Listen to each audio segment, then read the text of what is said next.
So the way the broadcaster tool works is it takes your entire list and it displays all of your friends. So we're going to go down here. We're going to click on create list. I'm going to name it test broadcast list. And I'm just going to select a few people to add to that list.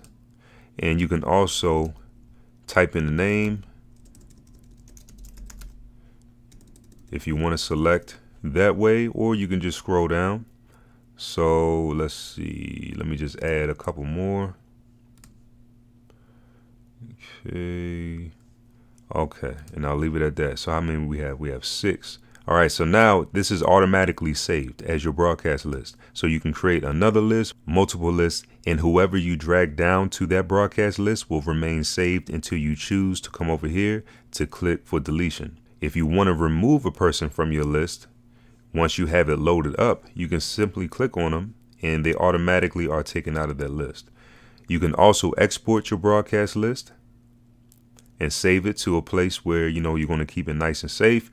And at a later time, you can come back in and import your list. If, say, for example, you're using a different device that has Social Prospector Pro installed on, you can also import that list between different devices. All right, so now what I want to do is I want to come over here. I'm going to click on Mass Messenger, and you're going to see that this option is now unlocked if you're a Pro member. And you click on that, it's going to display all of the broadcast lists. You're going to click on Test Broadcast, which is the name of the list that I created. And remember, there was 5 people on my broadcast list. So if you follow the daily recommendation that we give you, which is no more than 30 messages per day, say, for example, you have a list made up of 100 people or even 90 people. So at that rate, it will take you 3 days to deliver that broadcast message.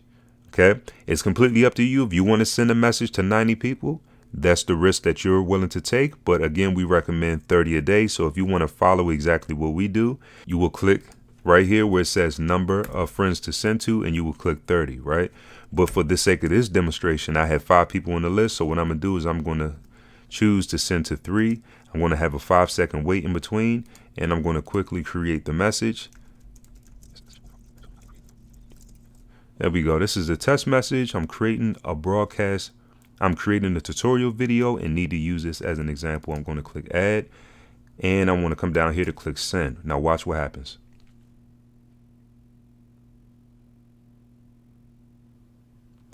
Okay, so you can see it successfully sent 3 messages. Now, what about the remaining 2 people that haven't received the message yet? So that's why you see 2 out of 5. So the total recipients making up this broadcast list are 5 people. Now we've sent 3, so it's telling us that we have 2 more remaining. So again, if you had a list of 100 friends and you sent out 30, this number will say 70 and this number will say 100. Now, if it was a broadcast that happened today and only today, and you don't want to send a continuation of these broadcast messages, you can always come down here to click the X and it clears it out. It basically reset that list of sent messages to that particular broadcast group. You've cleared that out, and now you can send to your entire list again.